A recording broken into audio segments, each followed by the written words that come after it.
que os seminários do PEC fazem parte de uma disciplina do programa de pós-graduação em ensino de Química do Instituto de Química da UFRJ? Nestes seminários são convidados palestrantes externos, professores e estudantes do programa para debates entre os presentes sobre temas relevantes para o ensino de Química. Aproveite o próximo seminário. Tchau, tchau!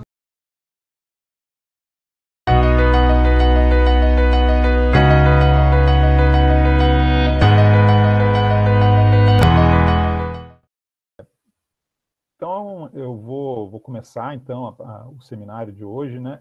Inicialmente, agradecendo muito ao professor Eleandro, né? Que aceitou prontamente o convite, né? Para proferir esse seminário. E também agradecer muito, mas muito, assim, ao setor de acessibilidade do IQ, né? Na pessoa da professora Cristiana, né? Que, quando soube do tema do seminário prontamente se prontificou em conseguir o contato com os intérpretes, né, para a gente tornar o mais acessível possível, né, esse seminário, especialmente para o público surdo, né, e vai ser o primeiro seminário do nosso programa que tem a participação de intérpretes, então para nós isso também é um desafio aqui, né, e uma boa experiência, certo? E por isso, então, também agradecer muito a Juliana, né, que está interpretando agora, e também a Amanda, né, porque elas estão aqui como voluntárias, né, para prestar esse serviço para a gente, que a gente sabe que é muito, muito importante, que inclusive é tema do nosso seminário, né, é o assunto aí que o professor Eleandro vai trabalhar conosco. Então, eu só queria contar um pouquinho da história né, de como a gente chegou até o professor Eleandro. Foi no ENEC desse ano, né, em que eu tive a oportunidade e o prazer de assistir a palestra que o professor Eleandro proferiu lá no Encontro Nacional de Ensino de Química. E aí a gente pensou, poxa, vamos convidá-lo para tentar trazer esse tema para dentro do programa de ensino de Química aqui, né, para os nossos alunos e tal, para o nosso público. E ele prontamente respondeu positivamente, né, ao convite, né, e por isso a gente está muito grato e tem certeza que vai ser muito bom aqui para nós, vai trazer muita contribuição. Tá? Bom, o professor Leandro, ele possui graduação em ciências com habilitação em Química pela Universidade Estadual de Goiás, né? Também ele possui graduação em Pedagogia e pós-graduação em Psicopedagogia, né? É mestre em Ciências, Ensino de Ciências, né? Na modalidade Química pelo Programa de Pós-Graduação em Ensino de Ciências da UNB, doutor pelo programa também, né, lá da UNB, pelo mesmo programa, e ele é professor efetivo da Secretaria de Educação e Cultura e Esporte do Estado de Goiás, né, e é docente também efetivo e coordenador do curso de licenciatura em Química da Universidade Estadual de Goiás. Então, é um professor que atua tanto, né, no ensino básico quanto no ensino superior. Então, tem experiência na área de Química, com ênfase em ensino de ciências química, né, e atua principalmente nos seguintes temas, né, formação de professores, Química e Ambiente, e experimentação no ensino de Química. E também tem pesquisado, né, e esse também é o grande motivo, né, e o tema da sua palestra, né, a educação de surdos, né, ensino de ciências e inclusão, né, e atua no laboratório interdisciplinar em metodologias ativas. Bom, o professor, eu já mais ou menos sei um pouquinho do conteúdo da apresentação dele, né, ele vai fazer essa apresentação, contar um pouco essa história dele melhor no início do seu seminário, mas uma das coisas que eu já ia deixar fazer propaganda aqui, né, é um trabalho que eles publicaram na revista da Sociedade Brasileira de Ensino de Química, né, que é uma revisão sobre, se eu não me engano, isso, né, professor? Que acho que até o senhor vai falar aí. Na verdade, o trabalho foi publicado encabeçado pelo professor Gerson Moll, que também faz parte do programa da UNB aqui. Isso. Então, uma revisão, né, sobre inclusão, ensino de Química, que acho bastante importante para que todos nós tenhamos, né, esse trabalho. Tá, professor, então a palavra é sua e mais uma vez, obrigado. Bem, boa tarde, pessoal. Espero que estejam todos bem aí nesses tempos, né, tenebrosos que andamos passando, né? Espero que a maioria de vocês também já tenham sido vacinados. Eu tomei minha vacina como professor, né, há 3 dias atrás, e isso já dá um pouco de alívio para a gente, né, nesses tempos de não ciência. Mas eu fico muito feliz com o convite do professor Rodrigo, né, do programa de pós-graduação em ensino de ciência,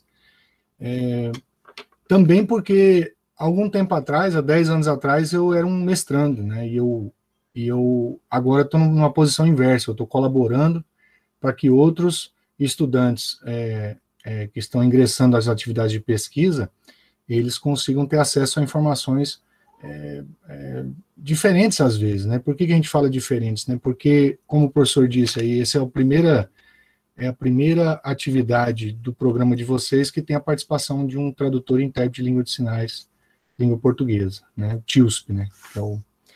E aí eu também queria fazer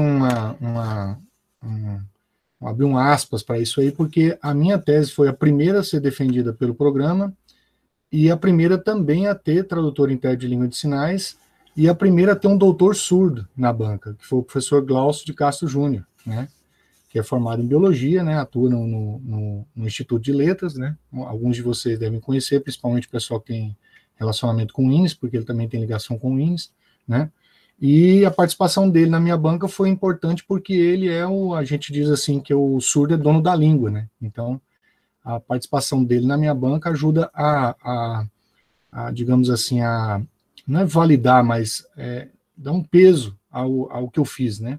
A tudo aquilo que eu investiguei e procurei colaborar, né? Então, mais uma vez, obrigado por vocês estarem aqui também, né?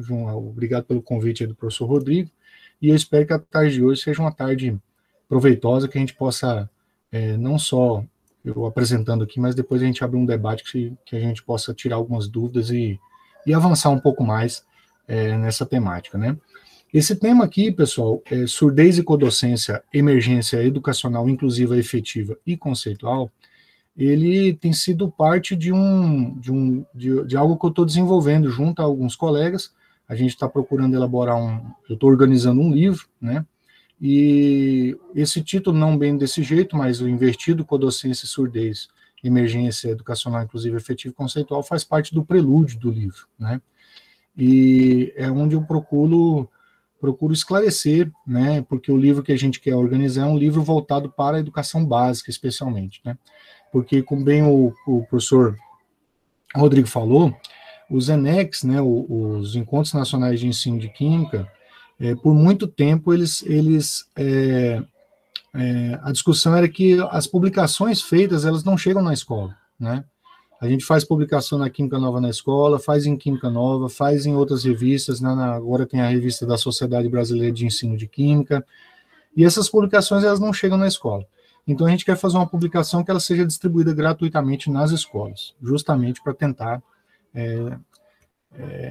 assim, aproximar o grupo gestor da escola, os professores, os pais, né, os próprios estudantes surdos, disso aqui que eu vou falar, né? Essa foto aqui estou eu e o professor Eduardo Felten, né? Eu já vou fazer uma pequena apresentação aqui, né? Eu trabalho, como o professor Rodrigo falou, na Universidade Estadual de Goiás, no campus Nordeste, né, em Formosa, Goiás. Eu também sou professor da Secretaria de Educação do Estado de Goiás, né, a SEDUC, e trabalho nesse colégio aqui, que é o Colégio Estadual Dr. José Balduino de Souza Bessa, né. Eu já tenho 20 anos de experiência na educação, né. Eu já desde os 15 anos eu queria ser professor, e aí consegui estudar, inclusive, nesse campus que eu trabalho, né, é o campus Nordeste na Formosa, no curso de licenciatura em Ciências com habilitação em Química, né. E em 2010 eu fui aprovado em concurso público na Secretaria de Educação.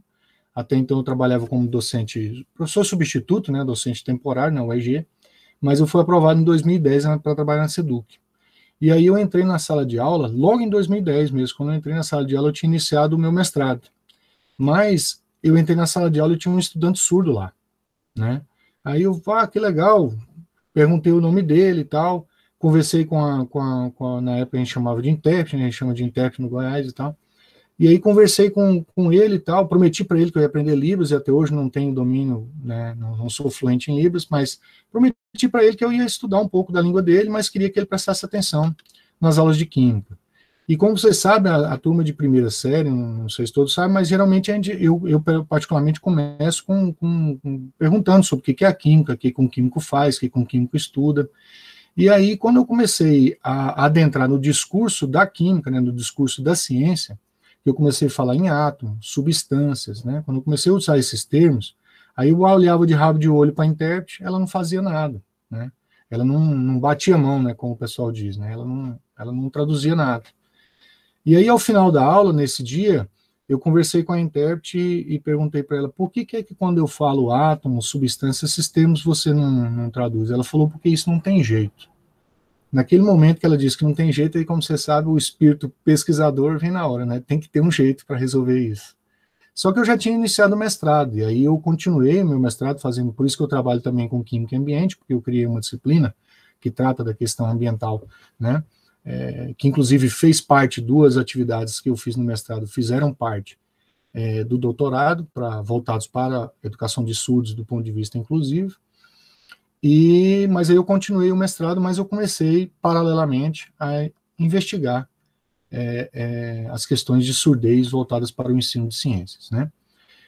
Mas, ao mesmo tempo, eu pensei o seguinte, eu sou despreparado, eu estava despreparado e não tinha formação para atuar naquilo, quer dizer, eu não era capaz de resolver um problema educacional, né, um obstáculo educacional, que era você garantir a educação de um surdo no ambiente inclusivo, ou seja, ele estava dentro do mainstream, né, da sala de aula, e eu não conseguia resolver o problema porque a intérprete também não conseguia fazer aquilo, né?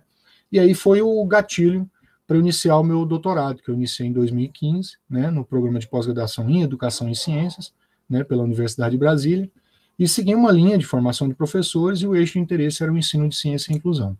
E aí quem estava envolvido nesse doutorado? O professor Ricardo Gosch, que é do Instituto de Química, né, que me ajuda, né, me ajuda a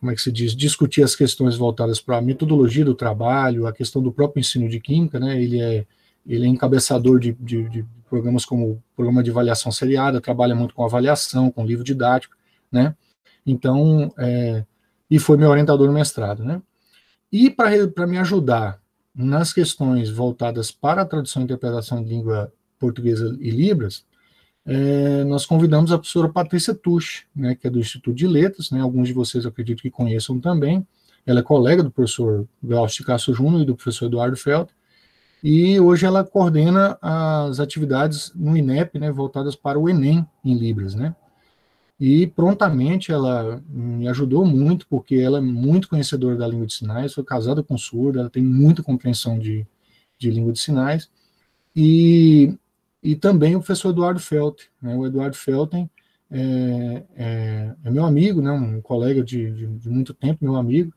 e ele me ajudava nas questões de tradução e interpretação mais diretamente, né? Então a professora Patrícia Tucci me ajudou nas questões teórico-metodológicas, e o professor Eduardo Felten, que não tem um papel de orientador, ela foi minha orientadora, mas ele me ajudou muito, né?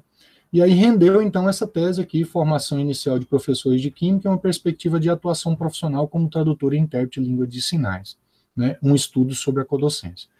Esse trabalho, então, por que ele tem essa perspectiva? Porque dentro da criação do laboratório de pesquisa, né, que eu vou falar mais tarde, que é a disciplina que eu criei, nós tínhamos uma estudante que foi minha aluna lá na educação básica, lá em 2010, 2011, nessa escola onde eu fui lotado, que era amiga de surdos. Então, ela era não surda, tinha amigos surdos e sabia, não é fluente, mas tinha um conhecimento profundo da Libras. Então, a gente fez uma situação simulada e controlada em que ela atuou como tradutora e intérprete de língua de sinais na posição de PETILSP, né, que eu vou apresentar já esse termo, dentro do laboratório de pesquisa, atuando com um professor formado na rede. Quer dizer, a gente então criou uma situação em que um estudante de licenciatura, ele sai com uma perspectiva de que se ele quiser atuar como PETIUSP na escola, ele vai poder atuar com mais qualidade, porque ele compreende a codocência, né? Então, dando seguimento aqui, antes de começar, isso aqui é o trabalho que o professor Rodrigues se referia.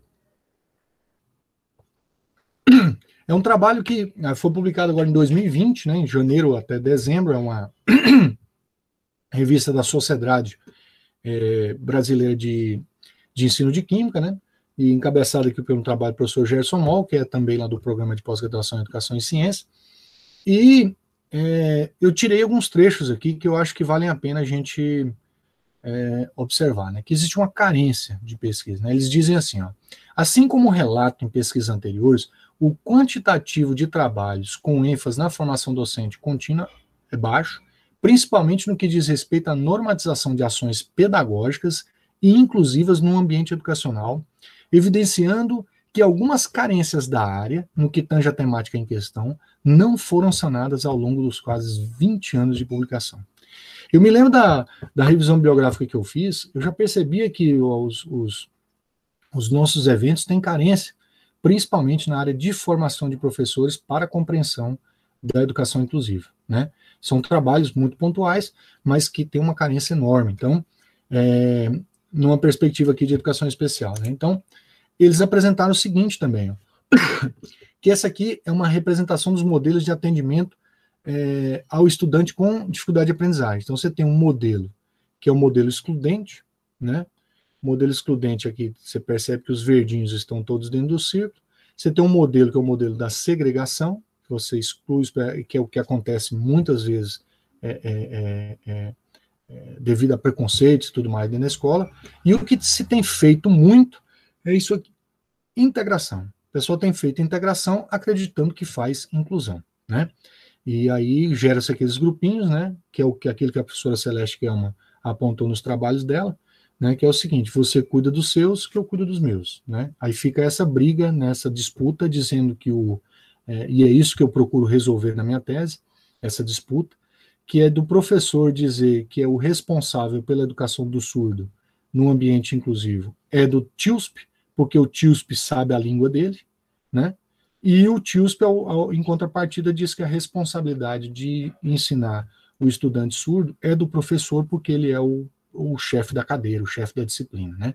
Então, para tentar resolver essa briga, é que eu escrevi o meu trabalho, né? E aí nós estamos mirando nisso aqui, ó, na inclusão. A gente está mirando na inclusão, e esse aqui seria aquilo que a gente acredita que seja o mais ideal, né? E que inclusão é essa, né? Eles mesmos falam lá na conclusão do trabalho o seguinte, apesar de uma apresentação linear, que é essa apresentação aqui, né? Apesar de uma apresentação linear dos modelos, pontuamos que não existe uma transição definida entre eles. Nesse sentido, destacamos que há um caminho muito longo nas concepções de cada indivíduo até chegar à inclusão. E isso pode ser constatado com o fato de existirem muitas. São muitas. O trabalho da professora Neiva Alves, por exemplo, de doutorado, foi eu já vou apresentar alguma coisa aqui nesse sentido, vasculhar como é que as pessoas estão tratando o TIUSP, né, o Tradutor Intérprete de Língua de Sinais, dentro da legislação. São muitas leis, muitas normas que dizem que asseguram o processo inclusivo na sociedade e, mesmo assim, ainda é possível encontrar instituições educacionais com atitudes de exclusão, segregação e integração. O que a gente mais vê, que é o pessoal tentando fazer, é integração, né? Mas o normal é a tal da exclusão. Enfim, mas de que inclusão que eu estou querendo falar, né? Por que a gente fala de inclusão? Esse é um ponto de vista que eu também utilizo como argumento no meu trabalho, porque um argumento que foi elaborado pela professora Elizabeth Tunes, né? A professora Elizabeth Tunes, ela é também aqui da Universidade de Brasília, na verdade ela é pesquisadora associada, ela trabalha também tanto na Faculdade de Educação quanto também no Uniceub.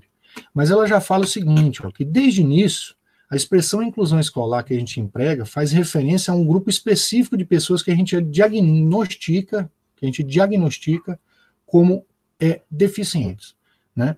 Então, se a gente fala em inclusão, né, escolar de pessoas deficientes, é porque elas estão excluídas do processo de escolarização. Então, nós falamos de inclusão porque a gente realiza práticas de exclusão. Então, para a gente mudar essa prática, a gente precisa aceitar a diferença biológica do outro como um desafio socialmente a ser vencido, né? Porque assim a gente passa a entender que a inclusão, seja ela de qualquer ordem, ela está imersa na lógica da exclusão. A gente só fala em inclusão porque a gente exclui. Porque se a gente não excluísse, não precisava falar de inclusão, né? Então, isso tem a ver com a demarcação da afirmação ou negação do outro, né? Do outro maiúsculo. Nós estamos falando de seres humanos, né? Então, ou a gente afirma o outro, ou a gente nega o outro. Quando a gente nega, a gente vai falar em incluí-lo. Mas se a gente não negar, não precisa nem falar disso. Aí vem, então, a questão do respeito à alteridade, né? Esse respeito à alteridade, se a gente digitar na internet alteridade, vai aparecer muita coisa relacionada com a tal da empatia. Mas a alteridade não é empatia, seria uma situação aquela cujo qual a gente consegue se colocar na posição do outro, assim por diante. Mas a alteridade é algo um pouco mais profundo. A alteridade tem a ver com o seguinte, por exemplo, o professor Rodrigo, né, já me conhece, já me viu falar e tudo mais. Vocês que estão me vendo falar pela primeira vez, vocês podem até discordar do que eu estou falando, mas por uma questão de alteridade, por tentar compreender o que eu estou querendo dizer, vocês não sabem o que vem de mim. O que vem de mim até vocês não sabem o que vai sair da minha cabeça. Então você pode até discordar disso, mas você não tem direito de me desrespeitar. A alteridade tem a ver com isso, por isso que é o respeito à alteridade. O que vem do outro é desconhecido para nós e a gente precisa aprender a respeitar. Então você imagina aquele estudante surdo que estava lá na sala de aula quando eu entrei. Se eu não respeito, se eu não o respeitar como ele é, como ser humano, dificilmente eu passaria a compreender como é que é o mundo dele, como que ele vive, como é que ele aprende, como é que ele vai perceber as questões ligadas à leitura do mundo, que eu acho que é isso que é o mais importante, a gente compreender como é que o mundo funciona, como que ele se estabelece, e é isso que é uma das funções da educação em ciências, né, do ensino de ciências, viabilizar a melhoria da leitura de mundo dos nossos estudantes. Então, para melhorar essa qualidade do relacionamento pessoal com a alteridade, eu utilizei Martin Buber, né, que é uma base dialogal, né, que é uma antropologia filosófica. O Martin Buber escreveu um livro sensacional chamado Eu e Tu, que apresenta duas posições para o ser humano no mundo, que ele chama são palavras fundantes, né, em alemão Grundwort, né, que o alemão é carregado bastante, mas são palavras fundantes que ele chama de eu e tu, né. Assim, talvez não precise, vou deixar aqui para a leitura, mas eu vou tentar explicar, porque eu acho que vai melhorar a qualidade da tradução e interpretação. Existe o eu e tu e o eu isso, né. O eu é uma pessoa para os dois, para as duas situações. O tu só é uma pessoa no tu e o isso é uma coisa, né? Assim como a gente fala assim, por exemplo, uma caneta, né? Uma caneta é uma relação entre eu e isso. O que o Martin Buber quer dizer é que na relação eu-isso não há diálogo, porque não tem alteridade. Essa caneta é uma coisa extremamente, é um objeto, por isso a gente tem uma visão muito objetiva, né? E por muito tempo o próprio positivismo carregou isso na ciência, né? Não sei se instrumentalizou, mas a própria ciência se instrumentalizou de um positivismo cujo qual olhar para uma pessoa e olhar para uma caneta é a mesma coisa, mas não é. Segundo Martin Buber, olhar para uma caneta e ter um diálogo com a caneta é um diálogo que não tem alteridade, mas quando eu olho para uma pessoa, a pessoa tem alteridade. Então, à medida que a gente começa a tratar as pessoas que têm qualquer tipo de necessidade específica, seja surdez, baixa visão, tem dificuldade, velocidade baixa no pensamento. Agora, qualquer uma dessas síndromes de Down, essas pessoas são pessoas e elas têm alteridade. A gente não pode confundi-las com isso. Então, a relação precisa ser estabelecida de maneira que a gente respeite a alteridade do outro, né? Então, eu utilizei um pouco desse argumento lá para a gente falar na questão da construção e da elaboração do diálogo. A gente só vai conseguir ter um diálogo adequado quando a gente começar a tratar as coisas de maneira mais adequada, ou seja, o que é isso e o que é tu é tu. Bom, outra coisa é o desenvolvimento da relação com o outro. Existem ainda duas formas como é que eu vou dizer, de ampliar a defesa para o diálogo, que é também a zona de desenvolvimento proximal do Vygotsky, né? Porque a zona de desenvolvimento proximal é uma região intermediária entre o desenvolvimento real, né, e o desenvolvimento potencial, ou seja, aquilo que o sujeito é capaz de aprender sozinho e aquilo que ele é capaz de aprender com a ajuda do outro, né? Por isso que muitos dos nossos sistemas educacionais partem de pressupostos vigotskianos, porque a gente precisa de interação. O tal do afastamento do distanciamento social, ele inviabilizou muito o relacionamento humano. E isso também, por isso que é tão preocupante o distanciamento social para os processos educativos, principalmente em crianças, né? Se a gente pegar uma criança que tem dificuldade de falar e você colocá-la num grupo de outras crianças que já falam, rapidinho ela começa a se desenvolver. Assim também é com o surdo, né? Tem um trabalho aqui da professora Goldman, né? Marcia Goldman, deixa eu ver se é isso aqui. Aqui, ó. A criança Goldfeld, a criança surda. Esse livro aqui é a professora Marcia Goldfeld. Ela mostra o seguinte, que o estudante, que a criança surda, ela só não desenvolve linguagem adequada porque ela não está imersa na própria cultura. Por muito tempo tentou-se desenvolver oralismo, proibir a língua de sinais. Quer dizer, quando você coloca uma criança surda junto de outros surdos, essa zona de desenvolvimento proximal, a coisa acontece de uma maneira assim espantosa. A criança surda aprende a falar, né? Porque ela não fala, acho que é a pergunta que eu gostaria de fazer, o sinal de surdo diz que eu sou surdo, eu não ouço e não falo, mas o surdo fala por meio de língua de sinais, eu já vou falar isso já, né?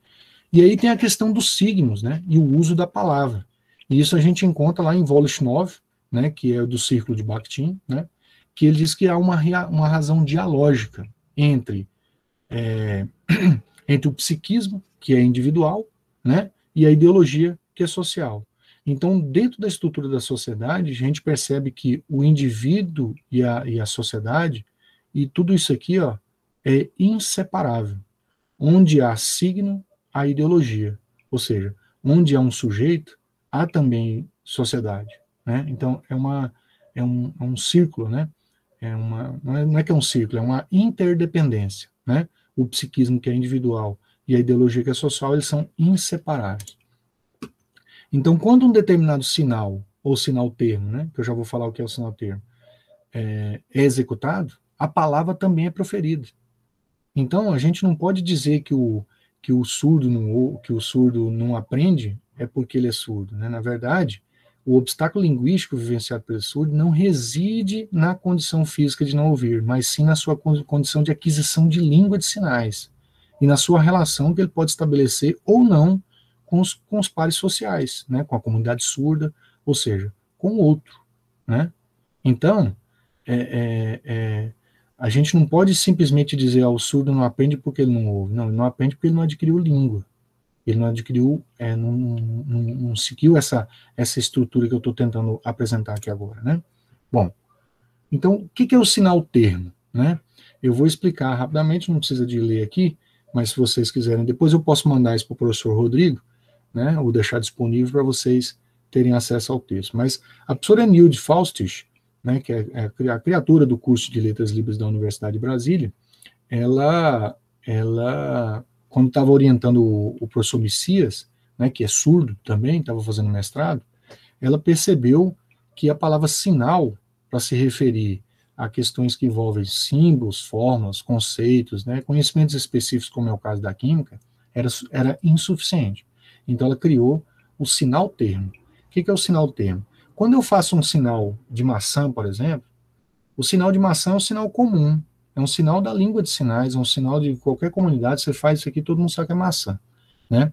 Mas, por exemplo, se eu for tentar dizer, por exemplo, um sinal igual a elétron, né, ou uma coisa negativa, se eu for fazer um sinal que tem a ver com uma fórmula, ou tem a ver com um conceito, né, no caso do átomo, você não pode carregar dizer que isso é só um sinal.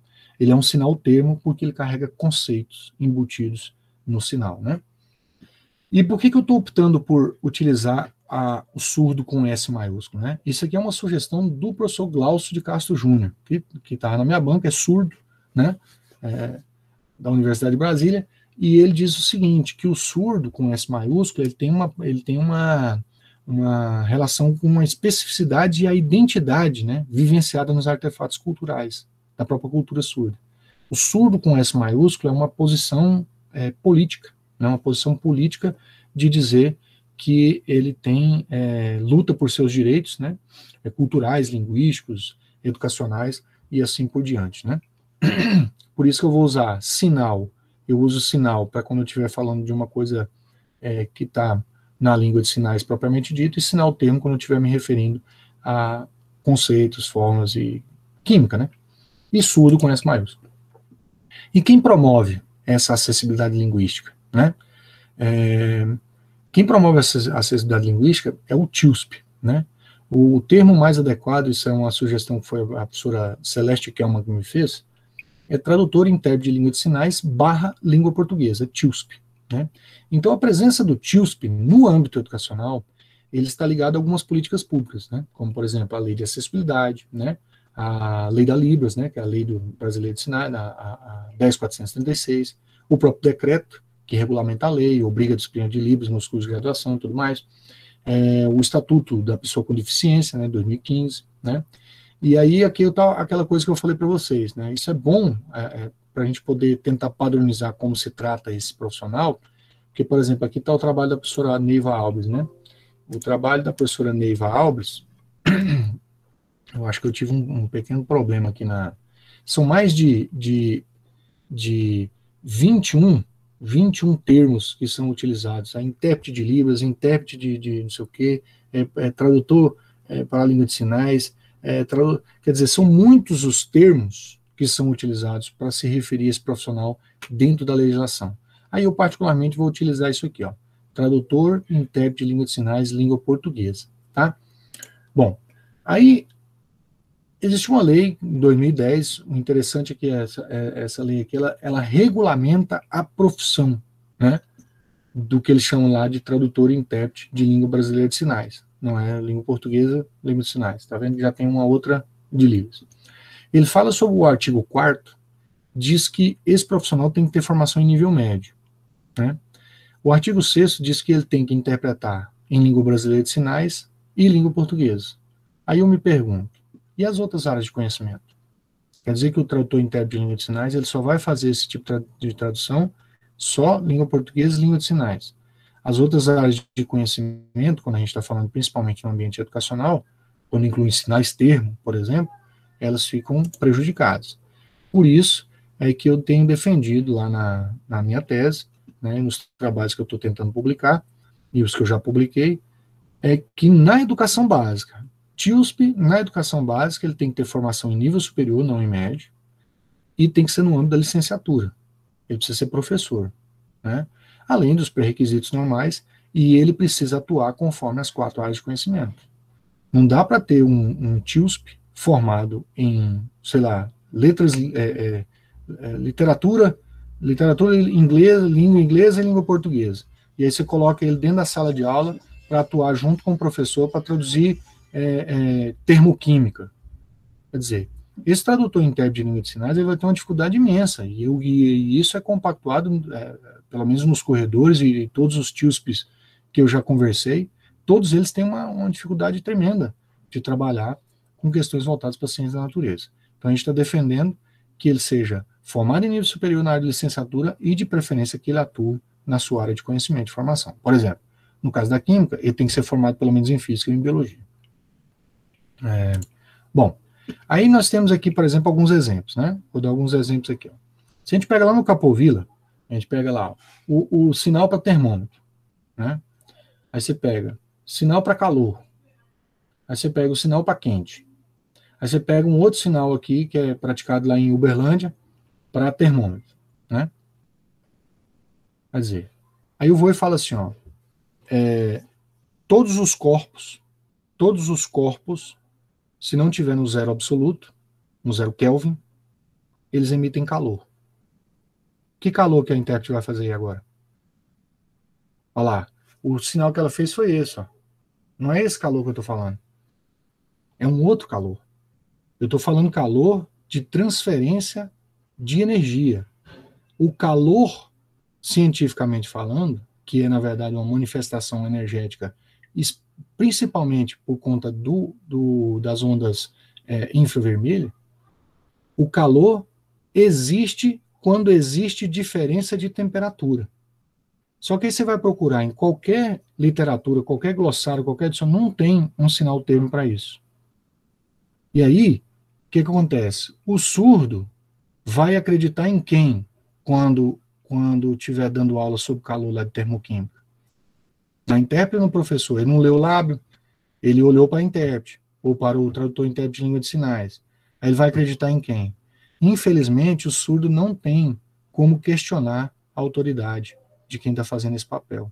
Então a gente precisa corrigir isso aqui, né? Não só isso, mas são muitos outros sinais termos que precisam ser desenvolvidos, divulgados principalmente, né, para que a gente consiga fazer o nosso papel, o nosso trabalho a contento. Aí nós vamos para uma outra observação, né, que é a seguinte: o TIUSP no estado de Goiás ele é chamado de intérprete de Libras. E pasmem, pessoal, observem, nós estamos falando de diretrizes operacionais da rede pública de 2020 até 2022. Olha só isso aqui, ó. No item aqui do perfil, né, desse profissional. Esse item aqui, ele fala que ele tem que ser efetivo e tal, mas ele fala aqui, ó, tem que ter ensino médio completo ou nível superior em pedagogia, letras libras ou licenciaturas, exceto áreas críticas. Aí eu pergunto a vocês, pessoal, quais são as áreas críticas que está se referindo nesse documento? Física, química, matemática e biologia. Quer dizer, então, que eu que sou formado em química, eu não posso atuar dentro da Secretaria de Educação como tradutor intérprete de língua de sinais? Segundo esse documento aí, não. Então, isso é ruim, né? Assim, do ponto de vista disso que a gente está discutindo, né? Nós estamos tentando viabilizar e melhorar a qualidade do oferecimento educacional que se faz para a educação inclusiva de estudantes surdos na rede pública, né? Mas quando a gente vai para o documento de Brasília, né, do Distrito Federal, lá eles chamam de professor intérprete educacional. Olha só que legal, já é diferente. Aqui o TIUSP dentro da escola é chamado de professor. E essa portaria é de 11 de janeiro de 2021. Olha só que interessante isso aqui, ó. O artigo 76 fala o seguinte: são atribuições do professor intérprete educacional. Por que ele chama de professor? Eu vou explicar para vocês. Porque dentro da Secretaria de Educação do Distrito Federal, quando você faz concurso público, você faz concurso para ser professor. Lá não tem concurso para ser TIUSP, ou concurso para AEE, não tem nada disso. Lá você faz concurso para ser professor. E depois, se você quiser ir para a área de educação especial, para ir ser tradutor intérprete de língua de sinais, aí você vai fazer os seus cursos, vai apresentar sua documentação, tem que passar por uma banca do CAS, inclusive, né? Você tem que, do CAS, né? Você tem que passar por uma junta de professores que também já trabalham na área, e aí, uma vez aprovado, você pode trabalhar na sala de aula. O problema é que você pode ser formado em qualquer área. Você vai atuar em todas. Isso aí ainda é um obstáculo, né? Mas aqui já abre alguns precedentes para a codocência, como, por exemplo, preparar o conteúdo a ser ministrado juntamente com o professor regente, de forma a facilitar a tradução. Isso é bom, né? Participar da elaboração e implementação do PP, ou seja, o projeto pedagógico da escola, que se refere ao processo de inclusão, porque aí o TIUSP pode colaborar para mostrar qual é a visão, né, do surdo. E elaborar juntamente dos professores regentes a adequação curricular para o estudante. Isso é um ponto importante, né? Já é bastante avançado do ponto de vista. Eu ainda não... eu tive pensando sobre isso para falar que hoje, já que tem estudantes de mestrado e que talvez queiram enveredar para essa área de pesquisa, eu sei que alguns outros estados, parece que o Amazonas também faz concurso para ser professor e depois para TIUSP, talvez alguém queira fazer uma investigação que mostre isso aí, né? Como é que as secretarias de educação têm incorporado os tradutores intérpretes de língua de sinais dentro das escolas. Eu acho que dá uma excelente pesquisa. Bom, TIUSP, no Distrito Federal, é, na verdade, um PTIUSP, porque ele é professor, tradutor e intérprete de língua de sinais e língua portuguesa. Ele é um PTIUSP. E isso é muito importante porque, na minha tese, eu defendo o seguinte, que o TIUSP, dentro da sala de aula, ele é o segundo professor. Inclusive, nós fizemos situações controladas aqui na minha pesquisa, em que o TIUSP era formado em física, e eu atuei com ele, também formado em química, e nós preparamos a aula junto de fotossíntese. Chegou num momento em que a gente estava falando as coisas mais, digamos assim, da linguagem científica, que o TIUSP, ele fez uma aula um pouco diferente da minha. Ele não falou, ele não fez mais tradução daquilo. Ele fez uma interpretação do slide que eu coloquei, uma interpretação do experimento que eu fiz. Por que isso, pessoal? Porque o PTIUSP, ele tem uma relação próxima, humana, uma relação de diálogo com o estudante surdo. Então ele sabe muito melhor como organizar o discurso que será levado para esse estudante. E aí no final a gente perguntou para a estudante surda, ou para o estudante surdo que participou, como é que ele tinha entendido. Você vê que a diferença é completamente diferente. É muito diferente de como quando o TIUSP age, como atua como professor. E ele só consegue atuar como professor porque essa situação proporciona uma interdependência. E essa interdependência, ela reside na codocência. É isso aqui, pessoal.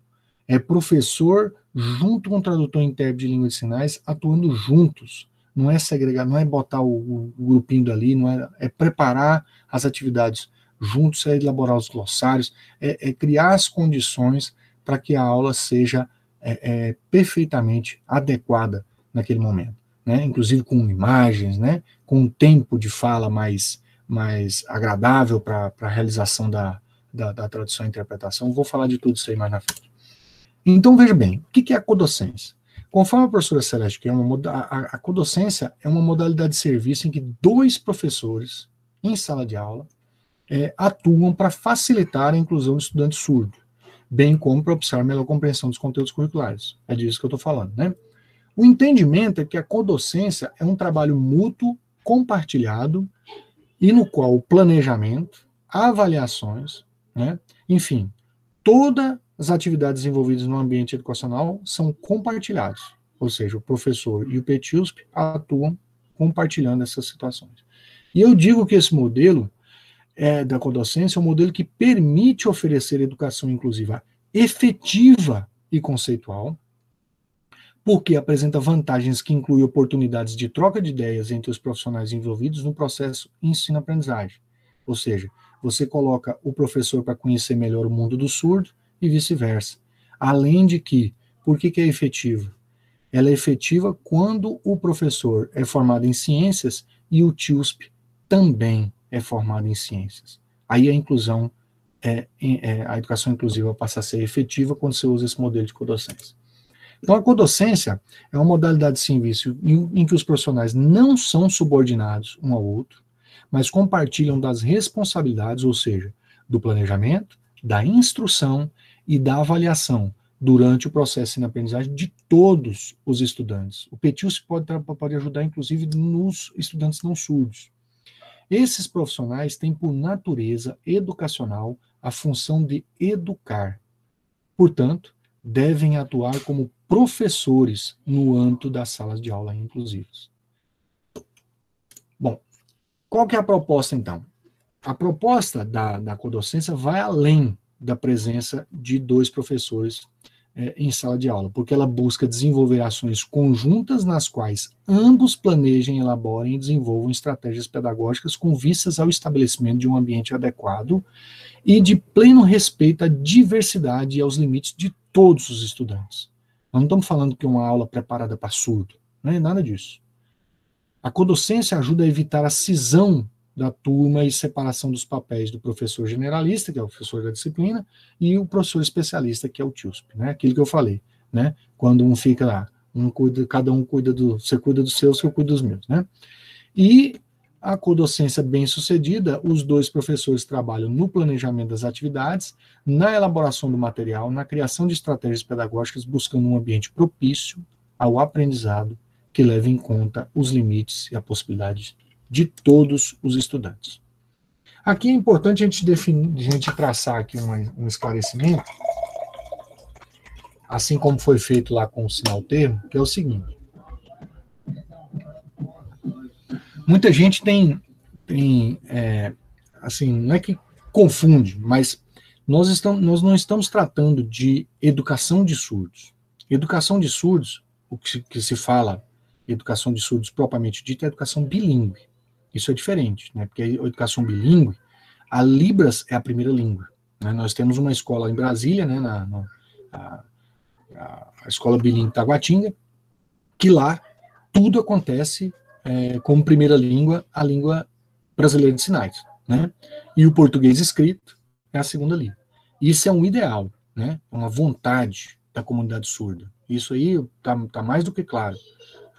Pelo menos nas conversas que eu tenho, no material que eu já tive acesso, surdo quer ter educação de surdo, quer ter educação bilíngue, né? É muito importante isso para eles, né? Para surdos. Mas por que eu ainda insisto na educação inclusiva? Essa pergunta me foi feita pelo professor Glaucio, que é surdo, representando a comunidade surda.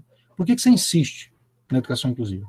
Primeiro, porque a educação inclusiva, ela tem muitas políticas públicas consolidadas, né? E a educação bilíngue, por exemplo, no caso da escola bilíngue, você não precisa construir uma escola, né, para ter a escola bilíngue. Você pode construir a escola bilíngue dentro de outra escola. O problema é que ela fica centralizada lá. E aí um estudante que mora a 40 quilômetros da escola, ele tem que se deslocar até lá.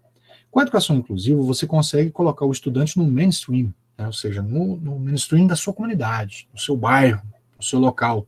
Ele vai estudar numa sala de aula, numa escola que fica a 2 quarteirões da casa dele, né? E, além disso, na educação inclusiva, você tem uma mediação linguística, né? E por isso eu estou defendendo a codocência, né?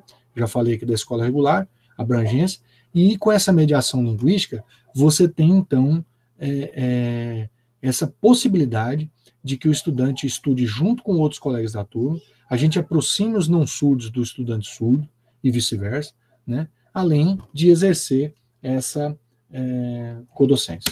Eu vou passar um pouco rápido, porque eu acho que meu tempo aqui já está, deixa eu olhar aqui, já está estourando. Então, a educação inclusiva efetiva e conceitual, ela tem a ver com esses pilares aqui, ó, né? Precisa ter codocência, que é a modalidade de serviço proporciona interdependência entre professor e tios, né? Permite o diálogo entre os entes do processo de aprendizagem. Tem que ter, o tios tem que ter acesso ao sinal-termo, né, que são os termos específicos de área, né, que para nós ele é indissociável ao processo de aprendizagem do ensino de ciências, por exemplo, porque senão cai naquele exemplo do calor que eu falei. A formação por área, que o PETIUS tem que ter formação por área, porque se ele não tiver formação na área, dificilmente o TIUS vai ter compreensão conceitual, né, para poder oferecer um serviço de mais qualidade. Então, a educação inclusiva, efetiva e conceitual tem a ver com esses 3 pilares aqui, né? Esses 3 parâmetros, né? Agora, o porquê da emergência, né? Por que eu coloco a emergência? Se a gente for olhar aqui, a emergência, muitas vezes, ela tem um cunho ligado à saúde, né? Alguma coisa acidental, causal, tudo mais. A emergência que eu estou me referindo, ela tem a ver com a emersão, com a erupção, né? Com a afloração, a emanação, o surgimento, né? E eu considero a emergência permite dar visibilidade, perceptibilidade e serenidade no sentido de permitir pôr em evidência. E neste caso eu quero pôr em evidência o termo codocência. E finalmente, a emergência ainda também possui alguns adjetivos, né, que colaboram para o pensamento mais cordial, restaurador e tonificante, que é eficaz contra. Nós estamos lutando, pessoal, por isso que tem um símbolo de luta aqui.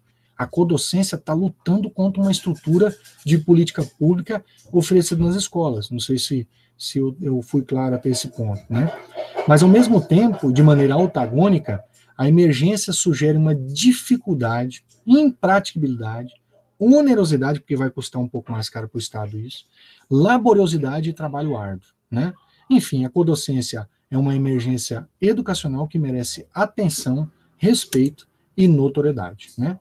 E quais são os questionamentos da emergência, né? Como é que a gente faz para proporcionar aos futuros professores de química, né, de ciências, formação adequada com perspectiva de educação inclusiva, efetiva e conceitual de estudantes surdos e não surdos, né?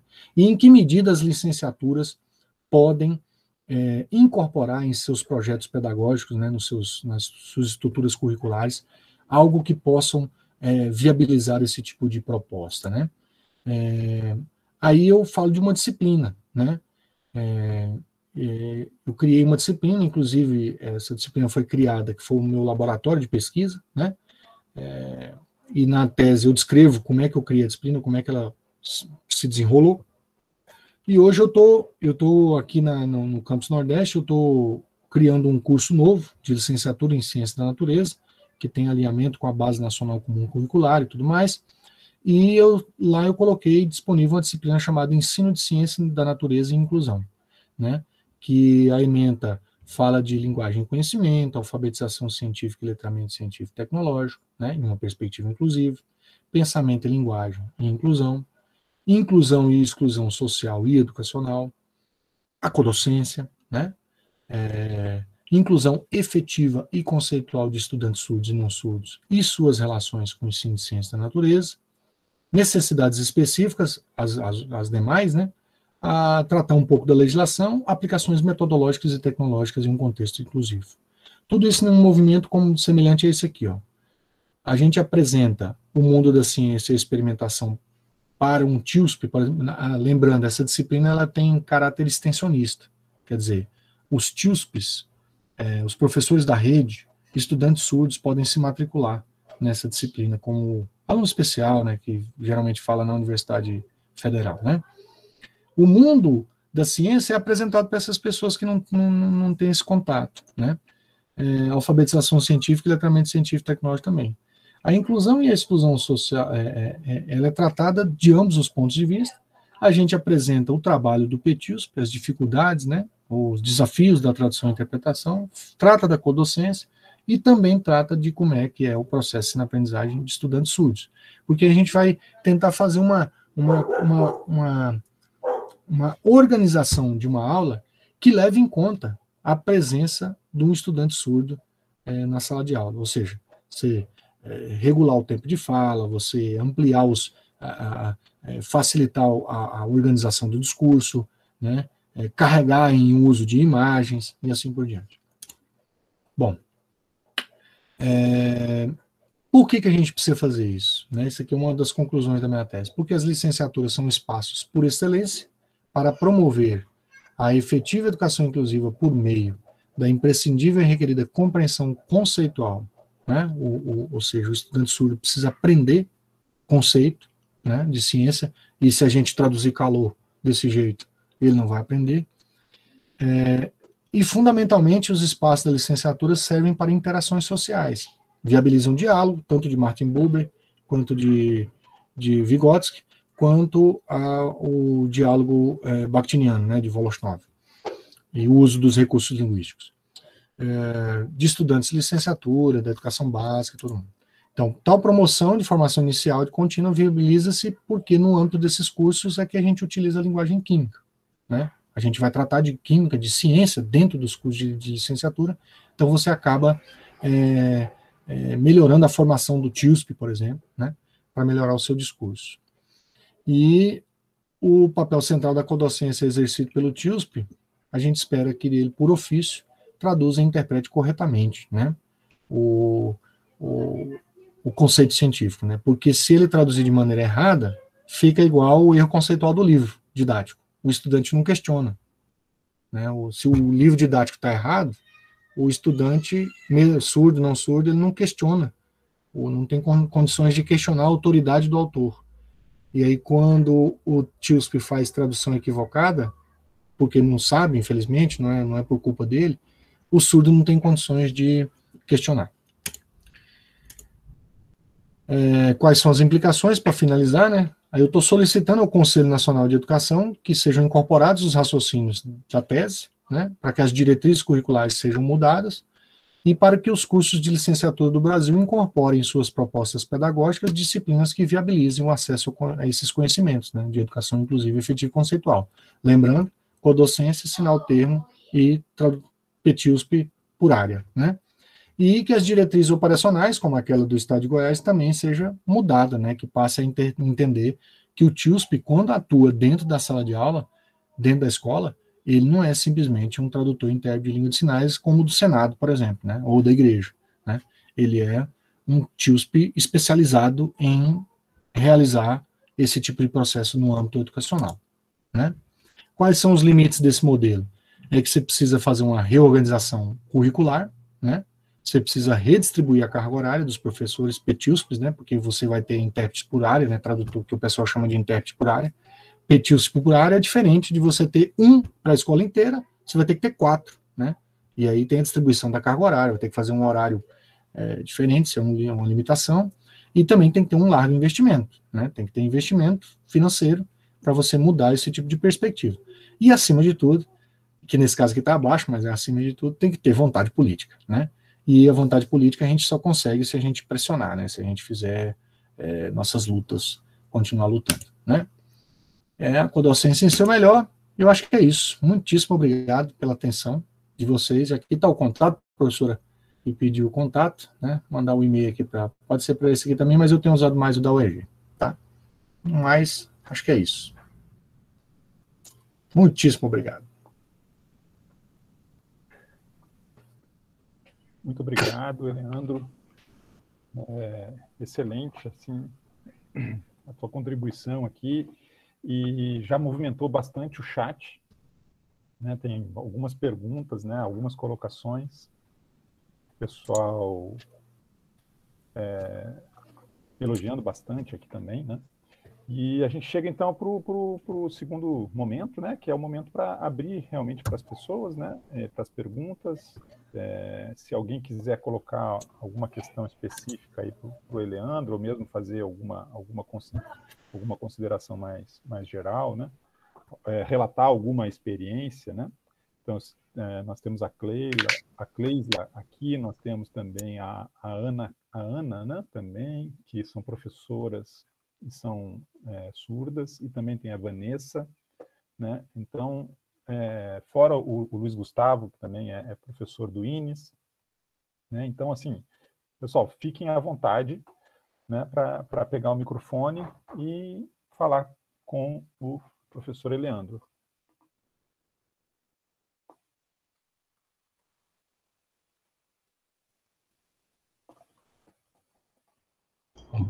Posso falar, professor? Por favor, Luiz. Eu queria agradecer aí o convite e parabenizar o professor Eleandro pelo trabalho, que realmente é uma coisa que a gente discute muito, né? Tem até um artigo da Química Nova na escola, agora não vou lembrar de cabeça, que ele trata dessa situação, né, do trabalho com intérprete. E seria uma coisa magnífica você ter intérpretes para cada área do conhecimento, né? E aí mas infelizmente a gente começa a pensar e perceber, por exemplo, eu vi uma reportagem há um tempo atrás que na UFRJ, por exemplo, a gente tinha 7% de intérpretes, né, frente ao que precisa da real necessidade, né? E o intérprete, ele fica se desdobrando, né? O grupo de vocês ainda tem a sorte de ter a Juliana, né, que é uma estudante de química e que é intérprete, e realmente seria muito bom essa parceria, né? Mas, como o professor falou no início da reunião, né, a gente vive tempos sombrios, né? Então, assim, a gente pensar em educação, em investimento na educação, né, infelizmente, a gente está trabalhando ali com o mínimo, né, possível. E outra coisa também, né, a gente está vivendo um momento triste, né, onde a gente coloca, a gente não, né, mas colocam lá em cima pessoas que falam que a minoria que se curve a maioria, né? Então, isso é até eu queria parabenizar, porque isso é até um ato de resistência, um ato de tentativa, né? A gente vai batalhar e vai tentar, e realmente é necessário isso. E essa sua explanação, ela abre, assim, a gente para a gente refletir ainda mais nessa situação, né? Então, assim, eu queria parabenizar o professor. O meu contexto, eu não trabalho como inclusão, né? É um contexto diferente, mas eu acredito que esse trabalho, principalmente nas escolas de inclusão, até na escola especializada também seria importante, né? Mas na escola inclusiva, isso eu acho que seria fundamental, né? A Juliana aí pode ser uma profissional dessas de ponta, e dentro dessa perspectiva seria muito importante. Tá? Mais uma vez agradeço aí a palestra, que foi muito legal. Obrigado, professor Luiz Gustavo. Acho que é isso mesmo. Isso é um ato político de luta. Isso aqui na verdade, eu não entendo isso como um discurso de minoria, não. Na verdade, isso é um discurso humano. A gente precisa mesmo assumir que a gente tem uma tal de unidualidade, né? A gente é igual biologicamente, mas a gente é diferente culturalmente, a gente é diferente em muitos aspectos, né? E a gente simplesmente dizer que tem uma minoria que deve se curvar à maioria, isso é lamentável, na verdade. Isso aí eu penso que não é bem a atitude de um ser humano fazer esse tipo de comentário, né? Agora, enquanto o senhor falava, eu fiquei me refletindo sobre o seguinte: na verdade, esse trabalho ele faz parte de uma tentativa de resolver um problema, né? A gente vê muito isso e eu acho que isso serve para os estudantes aí do mestrado profissional, porque a diferença do mestrado profissional para um acadêmico é que geralmente um mestrado acadêmico ele não tem a necessidade imediata de resolução de um problema, mas o mestrado profissional ele tem essa característica de você elaborar uma proposta, né? Você tem uma proposta, e eu carreguei isso para o doutorado, né? Eu não elaborei uma nova proposta, mas eu procurei resolver um problema. Porque a gente sabe muito disso, que a universidade, desde de Bolonha, essa ideia de forma, né, de formar o ser humano, de colocar ele dentro de uma forma, ele carrega um pragmatismo embutido de que o estudante, às vezes, ele fica até alheio aos problemas. Na verdade, na resolução dos problemas, porque ele se torna um bom problematizador.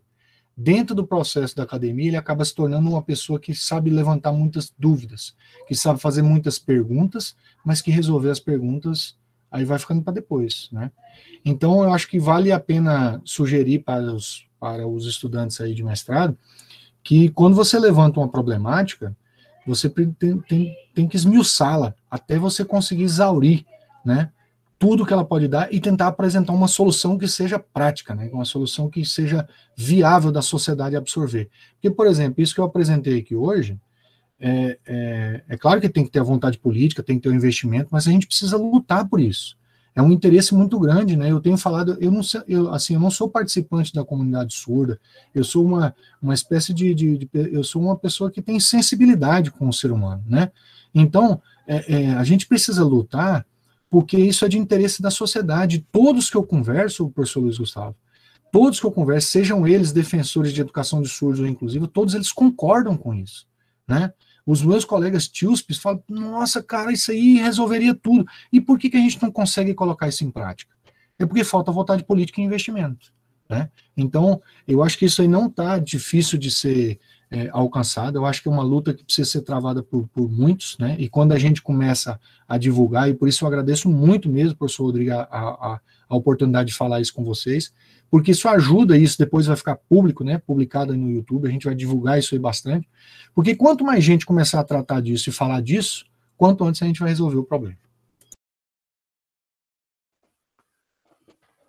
Legal, Leandro. Porque assim, acho que você também traz, né, questões, né, não só da questão dos PTUSP, né, e da questão da interpretação e tal, a própria questão da codocência, de uma maneira geral, ela ainda também é pouco explorada por nós, né?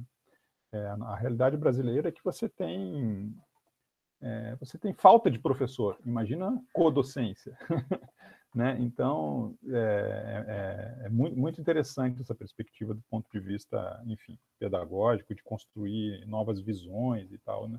Seria ótimo poder ter 2 professores em sala de aula para você discutir, planejar, enfim, avaliações, essa coisa toda, né? Mas a nossa realidade acaba que você tem um professor só e na UFRJ, por exemplo, dependendo da disciplina, você pode ter 100 alunos, né? Então, isso é uma doideira, né? Mas, enfim, eu queria passar aqui, porque tem várias perguntas no chat, tá? A própria professora Cleisla já falou algumas coisas aqui, mas ela teve que sair, ela pediu licença, que ela acho que ela vai dar aula agora, né? Ela disse que teve que, inclusive, ingressar em pedagogia para poder trabalhar com inclusão de surdos, né? E ela é efetiva do Estado, professora de Química.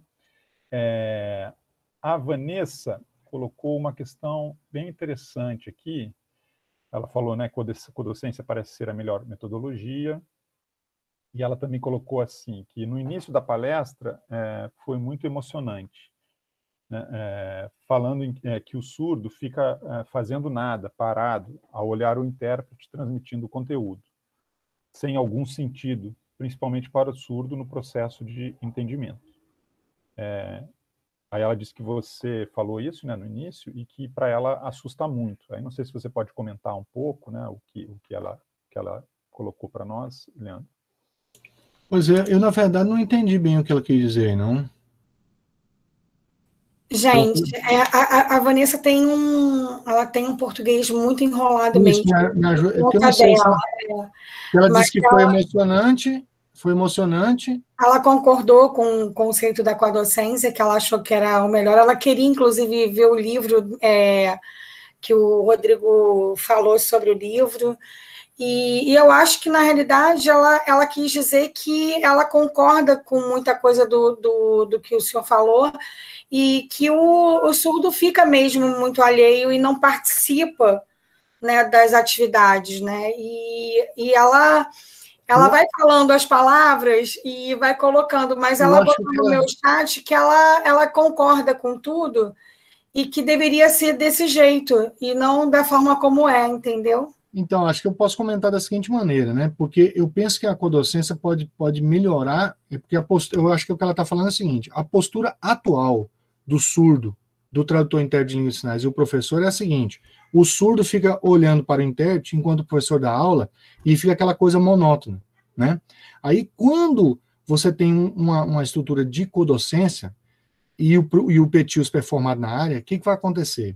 Naquele momento em que são discutidos os conceitos, em que a coisa acontece, existe uma espécie de mini-aula acontecendo diretamente para o estudante surdo. Por quê?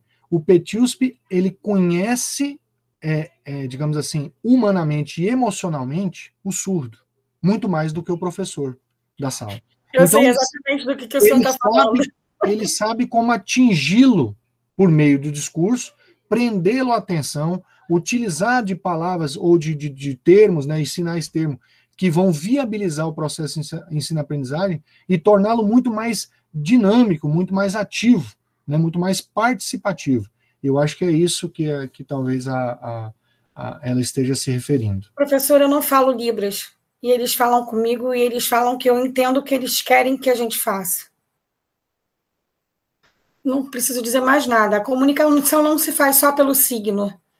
Ela tem todo algo imanente, é uma coisa que é maior. Não é só o signo, não é só botar um intérprete para poder passar o que você está transmitindo do português para a Libras. Não é. Isso tem a ver com o que o Martin Buber fala lá, do eu e tu e o eu isso. Né? Quando você tem o eu-tu, você tem muito mais do que só um diálogo. Né? Você tem uma proximidade. Né? Você tem que entender a cultura deles, se embrenhar com eles para poder entender o que eles realmente precisam. Acabou que eu acho que transmitindo a pergunta da Vanessa, né, no momento que ela saiu, né? Sim, mas eu depois falo com ela, Rodrigo. Depois a gente transmite tudo isso. Eu mando o link também. Né? Tem uma pergunta da Hanna aqui também, deixa eu ver se eu acho. Aqui, a Hanna perguntou sobre Então, o ideal seria, né, o PETIUSP ter formação em Química, né? Ela fazia. Isso aí tem isso aí tem a ver com o seguinte, na verdade, o que a gente entende é pelo ideal do ponto de vista da educação inclusiva, né? Por isso que a gente fala educação inclusiva efetiva. O que é essa educação inclusiva efetiva? Ela é efetiva porque você tem uma efetividade do processo de aprendizagem no momento em que você tem um professor formado em ciências e um TIUSP também formado em ciências. Porque aí o TIUSP ele vai ter compreensão conceitual daquilo que está sendo desenvolvido durante o processo de aprendizagem, né? Então, por exemplo, quando ela fala o ideal do TIUSP é ter formação em química, no meu caso, se ele tiver formação em química, é ótimo.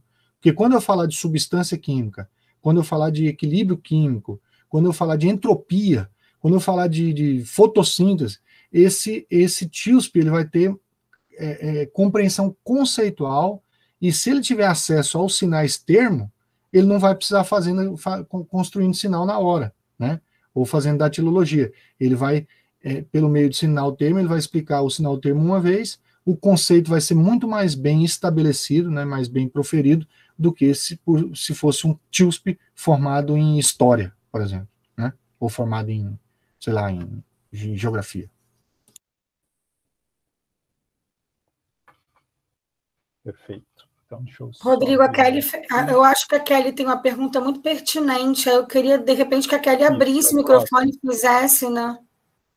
É o próximo que está aqui na lista do chat, né? Depois tem a Paula. A Kelly está aí. Será que ela consegue falar com o professor Leandro? Eu acho que é importante ela abrir o microfone, o vídeo, falar com o professor Leandro. Os alunos do PEC poderiam, né, falar com o professor, né? A gente acha que é importante todo mundo se falar, né? Certamente. Às vezes o pessoal fica um pouco tímido. Fala, Kelly. Então, eu fiz um trabalho, né? Meu TCC foi sobre Primeiro, parabéns pela apresentação, gostei, vai juntinho do que a gente pesquisou, né, para o meu TCC. A gente criou uma sequência didática para uma aula de ácidos e bases para alunos surdos, né? Na verdade, para uma aula inclusiva, a gente ficou mais nessa defesa da educação inclusiva. E a minha pergunta é se o senhor acha que é ainda pertinente e válido o argumento que o Vygotsky deu, né, falava, sobre a educação especial, pelo menos na visão dele, na época dele, ser excludente e que possivelmente numa futura inserção no mercado de trabalho, eles seriam prejudicados por essa separação, né, das crianças ouvintes e das crianças surdas, ou se hoje essa realidade já mudou. Eu sei bem do que você está se referindo, mas eu acho que a realidade ela é outra, né? Na verdade, tem muito a ver com isso aqui, ó, né? É claro que existe também uma outra situação que é a seguinte, né? Isso aqui quem me falou foi uma colega que trabalha numa escola que tem processo de oralização, né? Os próprios, a família surda, o pessoal que matricula o estudante lá, eles já fazem isso com esse intuito, né? Porque, na verdade, um dos argumentos é o seguinte, ele fala assim, aí quando você for pedir um emprego, né, aliás, a pessoa vai pedir um emprego, a pessoa vai para o mundo comum, né?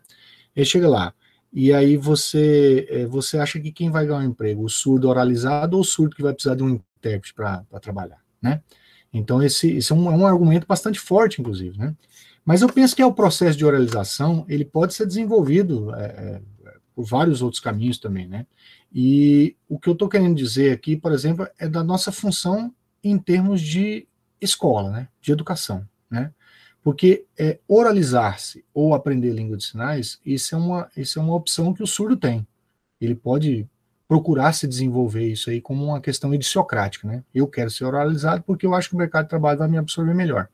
Agora, para conteúdos curriculares, né? Para a questão escolar, eu acho que o período vigotskiano esse já era. Né? A gente está vivendo um período em que a gente está conseguindo, né? Como o próprio trabalho disse aqui, ó, né? Existem muitas escolas que praticam isso aqui, ó, né? Mas a gente está caminhando para a inclusão. E no processo inclusivo, né? Eu acredito, inclusive, que a escola é um outro trabalho que eu acho que eu não sei se você pode encabeçar isso no seu mestrado, mas é um outro trabalho que poderia mostrar o seguinte: nós temos o nosso país é um país bilíngue por lei, né? Nós temos duas línguas, a língua portuguesa e a língua de sinais. Por que a língua de sinais não é língua obrigatória e a língua inglesa, sim, dentro da escola, né?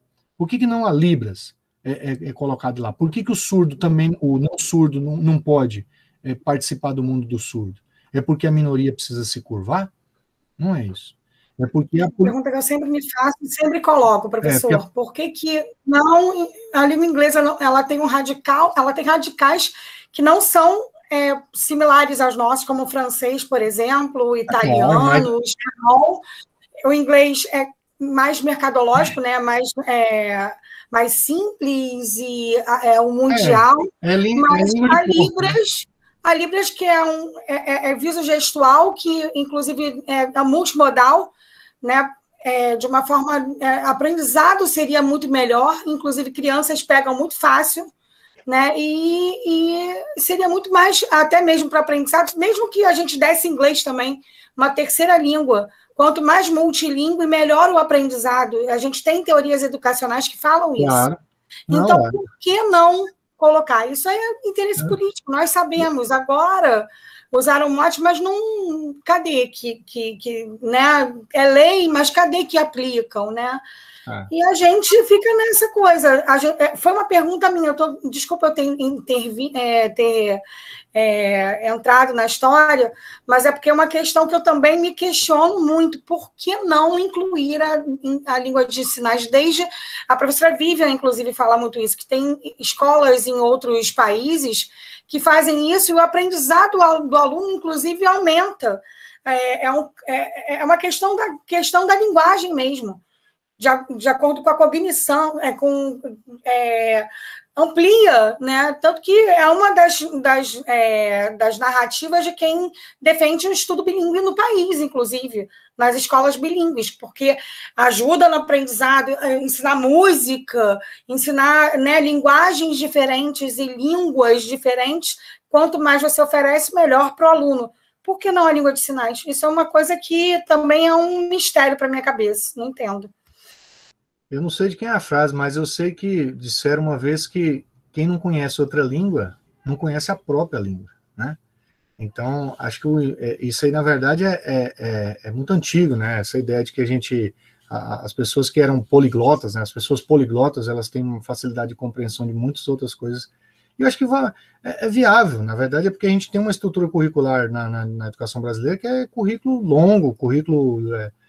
para gênio, né, sei lá, uma estrutura curricular que não permite, né, você poderia ter ensino, pode colocar o inglês lá como um obrigatório, porque o inglês realmente, tentaram colocar o Esperanto, né, como uma língua mundial, mas o inglês faz isso muito bem, muito simples, muito fácil, então, e deixa a pessoa escolher, mas coloca a Libras, porque nós temos uma legislação que ampara, né, nós somos um país bilíngue, e se a gente conseguir fazer isso, né, na verdade é uma questão de sensibilidade mesmo, né, da gente poder se perceber como seres humanos que participamos aí de uma casa comum, né, que nem dizia o Leonardo Boff, a gente vive num mundo em que a gente pode coabitar, né, respirar o mesmo ar, né, falar as mesmas coisas, discutir as coisas, e a escola é um ambiente para isso, né, e tentando voltar àquilo que a estudante, eu esqueci o nome dela, cadê ela? Que fez o texto. Então, acho que aquilo essa visão de que a gente viabiliza uns e inviabiliza outros, com a inclusão a gente consegue, na verdade, conviver com a diferença. Eu acho que esse é que é o negócio, com a tal de unidualidade, né? A gente vai perceber que a pessoa que tem a pele preta e a pessoa que tem a pele branca, a diferença é cultural, a diferença não é... Genética somos iguais. É porque o cara tem a pele preta ou tem a pele branca, que diferença faz? Porque o outro não escuta. Ele não escuta, mas ele vê, ele sente, né? Então, ele vai aprender com velocidades diferentes. O problema é que nós temos um currículo, é isso que eu estava tentando dizer agora há pouco. O currículo que a gente tem educacional é um currículo que tem uma estrutura de visão tradicional e que é padronizador, né? A ideia de você dizer o seguinte para o estudante, você tem que estudar isso aqui que eu estou passando agora, porque vai cair na prova dia tal, e se você não estudar até lá, você vai se dar mal na prova. Você tem que estudar isso aqui que eu estou te passando agora, porque vai cair no vestibular. Aí o estudante surdo que aprende com uma velocidade diferente, porque precisa... quer dizer, como é que você faz inclusão num sistema desse? Né? Um sistema que padroniza as pessoas. Não tem como padronizar, a gente é impadronizável. O ser humano é impadronizável. A gente pode padronizar máquinas, a gente pode padronizar códigos e sistemas robóticos. Agora, o ser humano, não dá para fazer isso. A gente precisa aprender a respeitar o ser humano como ele é. Obrigado, professor. Vou passar a palavra para a professora Paula, que também está com a mãozinha levantada ali já há um tempinho. Professor Eliandro, nossa, adorei a sua apresentação, e tem uma coisa que eu queria comentar, é a paz que você passa para a gente. Na sua fala, é interessante, você passa uma paz, uma tranquilidade, e eu acho que é muito em função do que você acredita, da sua vivência, da sua trajetória na educação, e eu, na verdade, eu queria fazer, assim, um comentário, devido à minha experiência. Eu atuei na educação básica, já tem alguns anos atrás, e na escola pública, e eu tive alunos surdos. E eu já orientei uma dissertação, não sobre a temática dos alunos surdos, mas de outro tipo de questão. E há alguns anos, foi a minha segunda orientação aqui no PEC. Então, assim, eu tenho um parâmetro dessa passagem de tempo, não sei como está agora, em que pé estamos agora. E quando você propõe a formação do tradutor e intérprete dentro das áreas também do conhecimento, me parece que isso tem um ganho para o aluno e também para a escola, para os professores. Por quê? Porque eu percebia que os tradutores, eles também ficavam meio que segregados, junto com um grupo que eles trabalhavam. No máximo, assim, um diálogo mais com as coordenações da escola, com esses setores, mas não tinha, de fato, uma interação, né, do meu ponto de vista, à época, eu falo como professora, há uns anos atrás, mas orientando também, eu percebi isso, uma interação com os professores. Então, me parece que essa inclusão, não só do aluno, mas do próprio profissional que está ali no atendimento mais próximo, ela tem eu acredito que ela teria esse aspecto positivo de fazer com que esse profissional também interaja melhor com a equipe pedagógica, né? E eu gostaria até que os mestrandos aqui, eu não sei se o pessoal está tendo essas experiências nas suas escolas, se tem alguma coisa a acrescentar.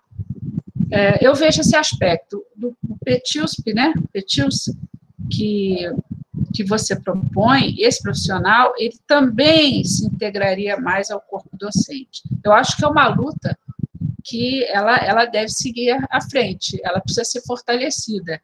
Investimento financeiro, o Brasil é um país rico, muito rico. A gente não pode se iludir achando que o Brasil é um país pobre. O Brasil tem muita pobreza, mas é um país rico. Então, todo investimento nesse sentido vale muito a pena e vai ter, assim, um ganho para esse cidadão, essa cidadã que precisa de uma educação de qualidade, assim, imenso. Era esse comentário que eu queria fazer, professor. Se você quiser completar, se alguém quiser completar, fica à vontade. Professora Paula, acho que o que você está falando, acho que é extremamente pertinente pelo seguinte, porque quando a gente olha a legislação que tenta definir, né, que tenta, como é que se diz? Deixa eu colocar aqui, ó, que é essa estrutura aqui, ó, que regulamenta a profissão, ela é uma legislação muito ampla. Ela trata aquele tio que vai trabalhar lá no Senado, que vai trabalhar aí na TV, né, que vai ficar naquela rodinha da TV, no cantinho lá da TV, o da igreja, todo mundo na mesma sacola, e isso não está correto. Porque na escola, pessoal, né, por isso que eu coloco aqui, ó, na educação básica, a gente precisa caracterizar e criar uma identidade profissional desse sujeito na escola. Até porque essa a briga que esteve, no dia que eu apresentei a minha qualificação, a briga que teve no dia da audiência pública, era justamente para tirar isso aqui, ó, formação de nível médio. Porque formação de nível médio paga pouco. Eles queriam que mudasse pelo menos para formação em nível superior. O que eu estou querendo mais é mudar essa legislação para caracterizar quem é esse profissional que trabalha na escola. É subempregado. Pois é. Quem é o profissional que trabalha na escola? Porque isso que a senhora está falando, professora Paula, é isso aqui, ó. O Distrito Federal, por isso que eu não analisei outros, eu analisei o Distrito Federal e o Goiás, porque eles são muito perto aqui, né? São muito próximos. E a UEG que eu trabalho, ela forma professores que atuam no DF, né? Então, o Distrito Federal me parece que está um pouco avançado nisso aqui, ó. Porque ela coloca o profissional TIUSP, ele antes de ser o TIUSP, ele é professor. Então ele faz parte do quadro docente, ele atua dentro das reuniões, ele atua na elaboração do PPC, do PP da escola, ele atua. Só que o que tem acontecido? O que tem acontecido de verdade? Isso são relatos, não está exatamente publicado, isso aqui é conversa de corredor. Mas o que está acontecendo é isso aí que a gente está tentando criticar e que a literatura inteira fala. É um botando a culpa no outro, quer dizer, o professor botando a culpa no intérprete, o intérprete botando a culpa no professor. E aí, o que está acontecendo? O professor, por ser o dono da disciplina, o professor, o cara que está lá na frente, ele começa a abafar, entendeu? Ele acha que a função do PTIUSP é uma subfunção, é uma subprofissão, que ele está lá dentro da sala de aula só para cuidar do estudante surdo. Mesma coisa que a sala de recursos do mediador, exatamente. o cuidador. Eles chamam de cuidador o mediador. E agora vocês me falando aí. Eu sou NAPES. Que no Rio de Janeiro está assim também. Quer dizer, é o Brasil inteiro. O Brasil inteiro não tem uma característica, quer dizer, esse profissional não está sendo valorizado, não está dando o devido respeito a ele dentro da escola, e a gente precisa mudar esse tipo de compreensão, e eu acredito que a mudança de compreensão parte na medida em que a gente começa a tratar esse profissional como um professor, por isso ele não pode ser de ensino médio, ele tem que ser licenciado e na área de conhecimento, porque aí não vai ter mais essa rixa, porque tem muito professor que acha que aqui no Goiás tem isso, o TIUSP entra dentro da sala de aula para poder fiscalizar a aula do professor. Olha que é surreal isso aí. Né? Então, eu acho que a professora... Pior ainda, ele acha que o TIUSP está falando mal do professor para o surdo. Eu já ouvi isso. Eu tive uma técnica, eu tive uma intérprete de Libras no Estado, que ela falava assim, professora, a senhora é uma das primeiras que chega e conversa comigo sobre a matéria para poder passar alguma coisa para a aluna, porque não tem medo de mim. Tem professor que tem medo de mim porque acha que eu vou falar mal dele para a aluna. E eu falei, gente, é uma loucura isso. Se eu não sei falar a língua dela, eu tenho que comunicar com quem? Com quem está fazendo a interpretação. Se você não sabe química, ela disse, não, tem muita coisa, professora, que eu tenho que estudar. Ela falava, eu não conhecia nada na época, foi em 2010. Né? Eu peguei um surdo, uma cadeirante e uma surda, uma cadeirante e um cego, na mesma turma de 40 alunos, na Escola Bahia. Me jogaram nessa turma e eu era a primeira experiência no estado que eu estava tendo de dar aula. E eu falei assim, gente, como é que eu vou fazer com esse público com 40 alunos? Né? E eu tinha que conversar com a técnica em Libras, né? A gente vai avançar o dia que a gente conseguir modificar, não sei se é bem a legislação, mas pelo menos as diretrizes curriculares das escolas, para apresentar esse profissional com outra qualidade, né? Que no caso que eu estou sugerindo é que ele seja licenciado na área de conhecimento e que ele atue por área, assim como a professora Paula estava sugerindo. Acho que é isso.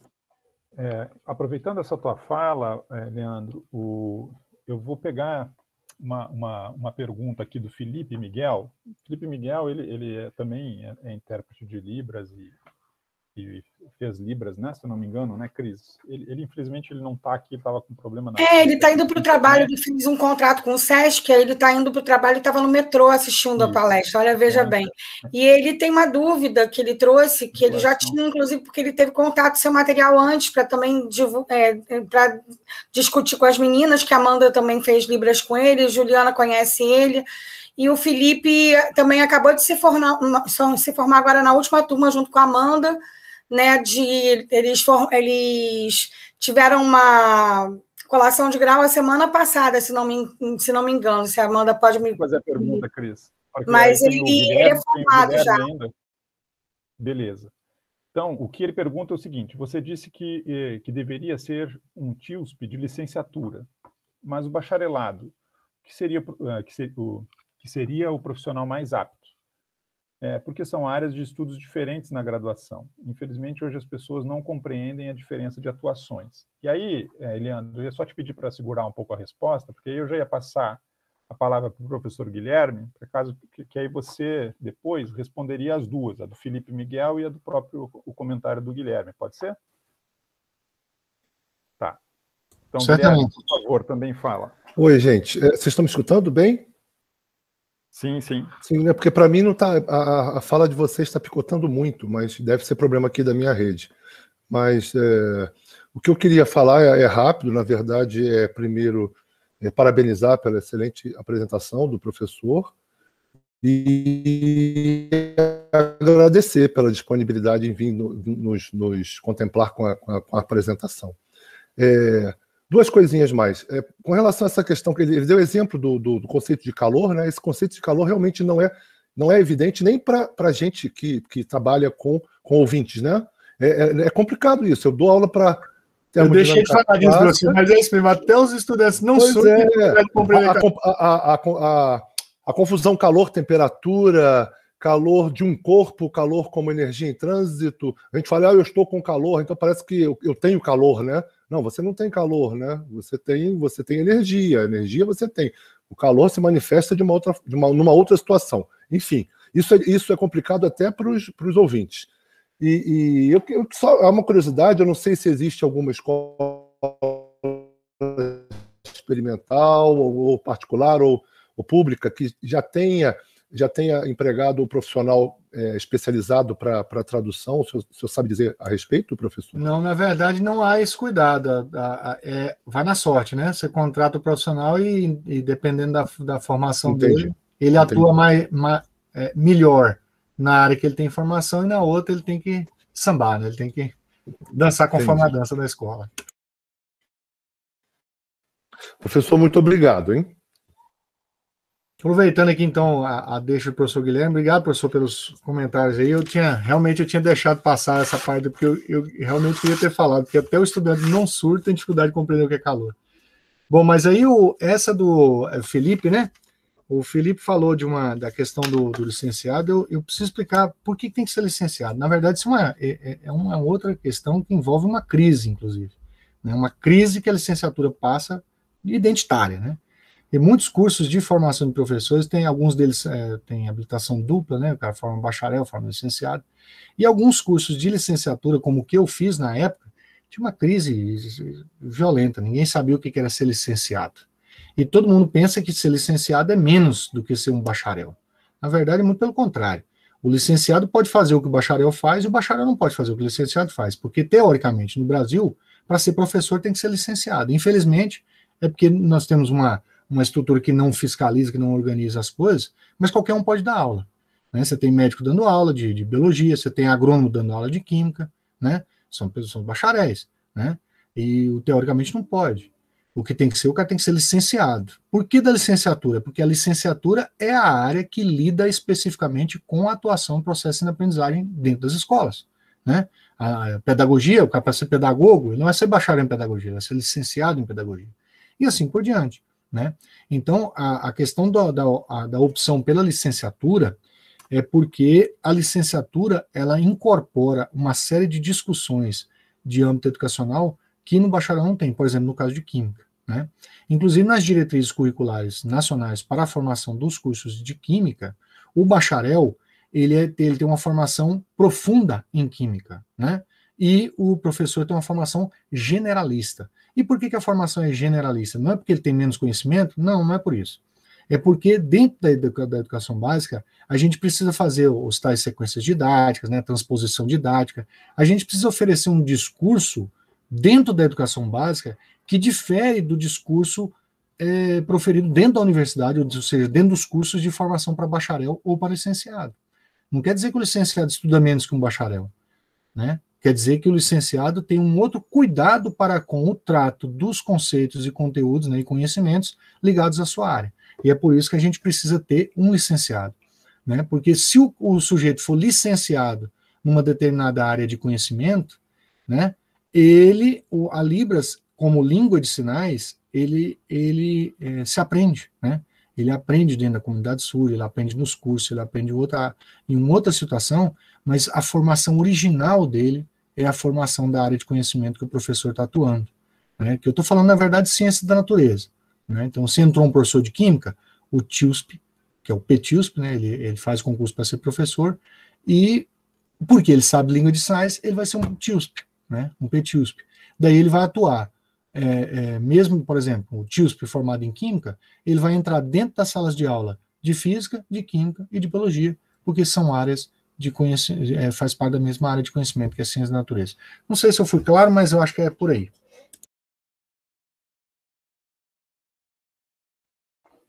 Sim, acho que sim.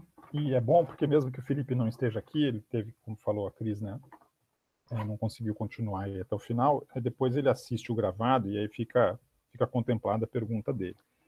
Bom, eu Mas queria, qualquer coisa ele pode mandar também mensagem para mim que depois a gente responde. Perfeito, ótimo, Leandro, ótimo, muito bom. Bom, eu assim, já indo para o final, né, eu só vou fazer uma breve colocação também, né, e aí depois passar a palavra para você, Leandro, para a gente de fato finalizar, né, que já são passado aí de 2h30, 2h40, né. Eu gostei muito de uma coisa que você falou, assim, a gente fala em inclusão, né, porque excluímos. Quer dizer, na verdade, me parece que essa é uma visão extremamente correta, né, que a nossa sociedade é uma sociedade que ela é excludente, né, por sua natureza, né, porque ela é uma sociedade baseada na exploração, né. Então, no momento em que você acentua as diferenças, né, você consegue explorar mais, né? E eu acho que quando você fala isso, né, de que é muito importante a gente falar de inclusão, né, porque ao mesmo tempo, quando você fala isso, você se dá conta de que só é necessário falar de inclusão porque você está numa prática, né, numa sociedade completamente excludente, né? Eu acho isso, do ponto de vista assim das discussões que se tem também, né, de caracterizar essa prática excludente, no caso das pessoas com deficiência, né, como uma atitude do capacitismo, né, acho que isso também é importante, né, porque assim como a gente tem o racismo, o machismo, que são estruturas fundantes dessa sociedade excludente, né, nós também temos o capacitismo, né, que define, que coloca essa questão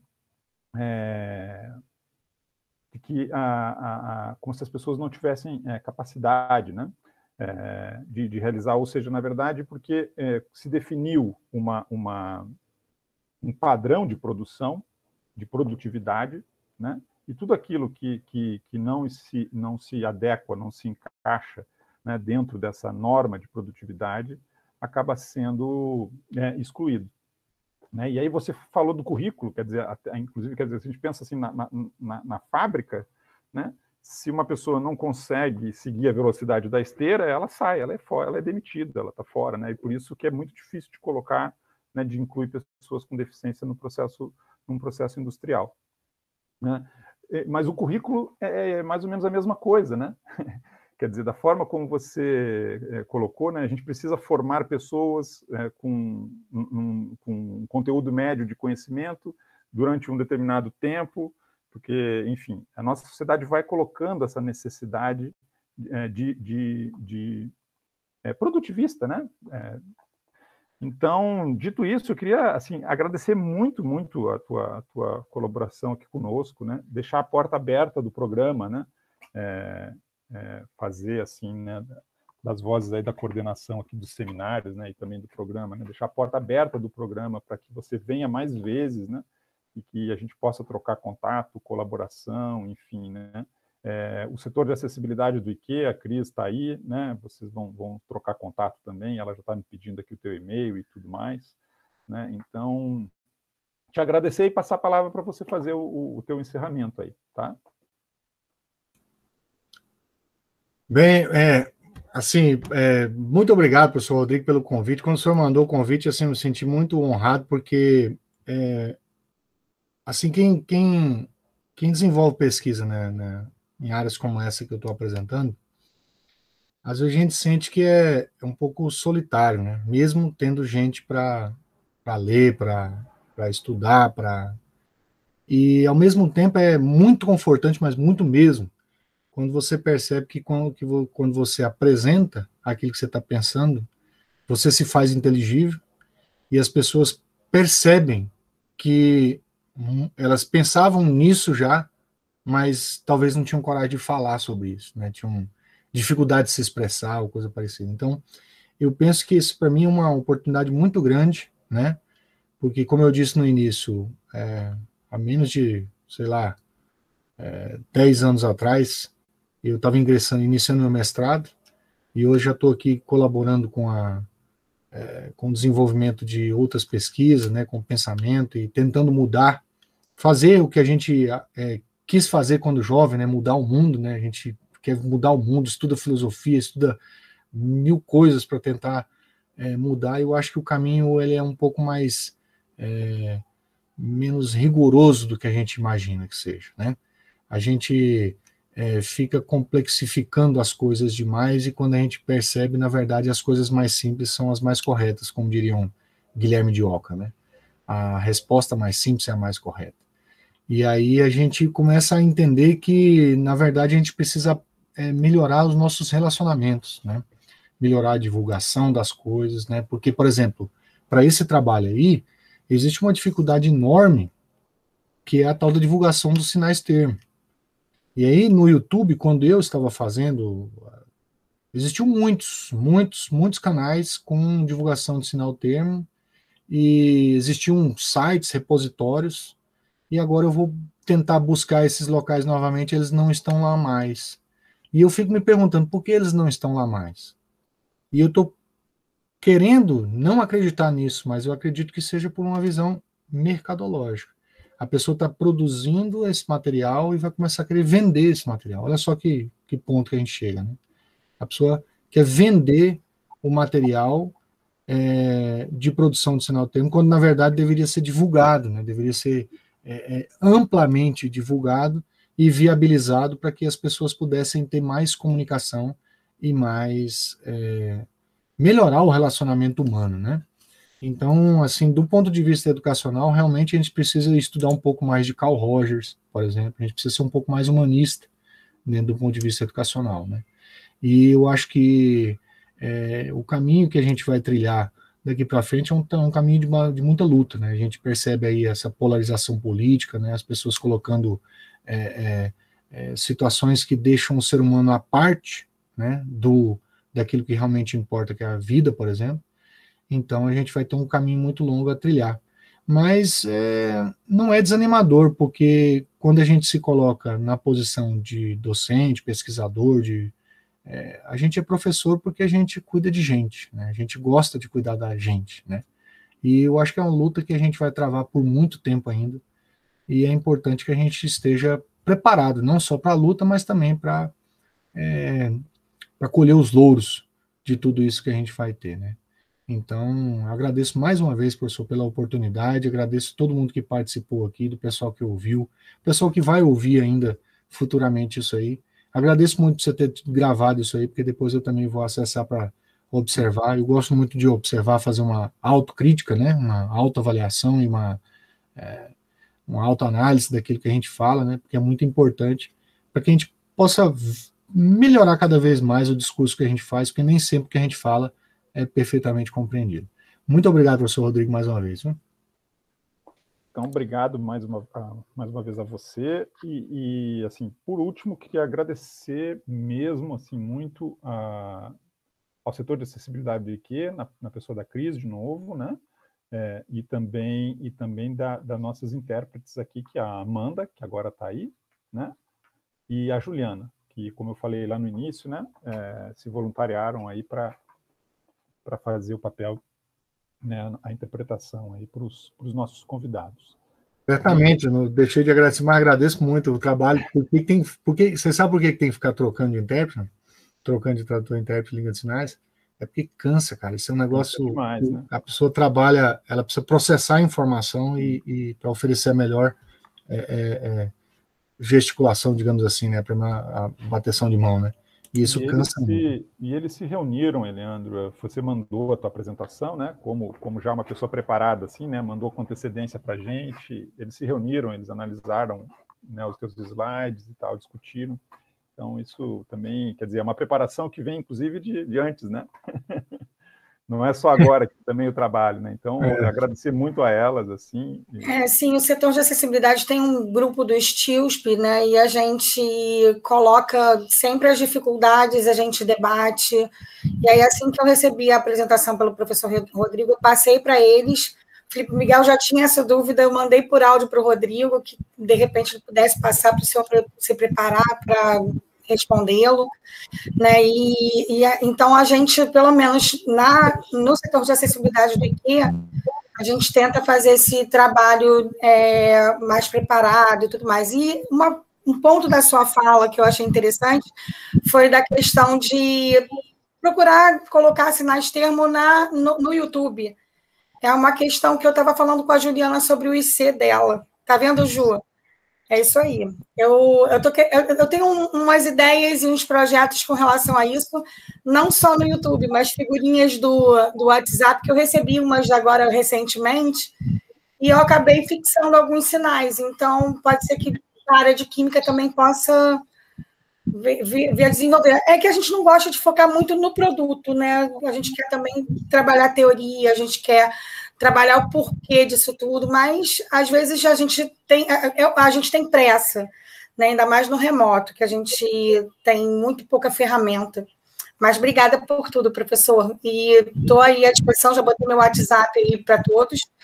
Quem quiser entrar em contato, o senhor principalmente. Até mais. Eu já enviei meu contato para ti. Obrigado, Cris. Obrigado. Então, eu vou interromper aqui a gravação.